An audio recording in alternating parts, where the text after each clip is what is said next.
18 at 11 with Dan Klein. News from where you live. He told me to put my hands behind my back, so I did. I mean, I wasn't going to refuse a cop, and, well, he put pink handcuffs on me. From waiting room to jail cell, a case of mistaken identity leads a 12-year-old to say he was wrongfully jailed. Now the sheriff's office is investigating. Good evening, and thanks for tuning in. I'm Dan Klein. The boy says he was alone and sitting quietly in the waiting room of the Jasper County Sheriff's Department while his family was upstairs with his 17-year-old brother who had just been arrested. But that was apparently enough to put him behind bars.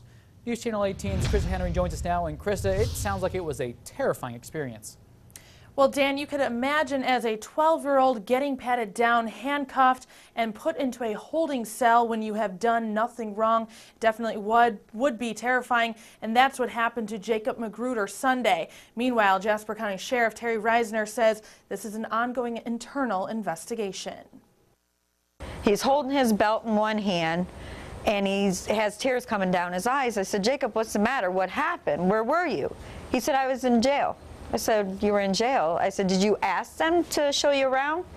He says, no. 12-year-old Jacob MAGRUDER says it all happened as he was sitting alone in this lobby while he was waiting for his family at the Jasper County Sheriff's Department. I saw a police officer, and he had the phone, and he called in there and said, is this the boy I'm supposed to take?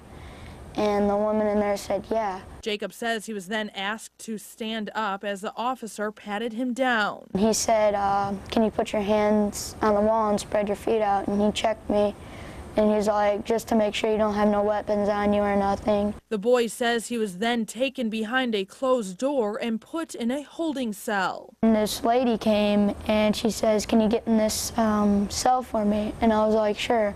And they locked the door, and it was cell number 1206, and they locked it. Jacob says he sat in 1206 for several minutes until officials realized they took him, thinking it was his 17-year-old brother. And they said, I'm sorry, it was just a misunderstanding, and they said, you can give your brother a hug and all that, and well, I gave him a hug, and he started bawling, and I started bawling. And Jasper County Sheriff Terry Reisner says an ongoing internal investigation is being conducted at this time. The incident involved a possible miscommunication and wrongful identification of a person that was at the sheriff's office when the incident was reported. He had that radio, and he should have called up there, because he should have known a 17-year-old does not look like me. Sheriff Reisner would not tell me if anyone involved in this incident has been disciplined. Meanwhile, the investigation into how this happened continues. Krista Henry, News Channel.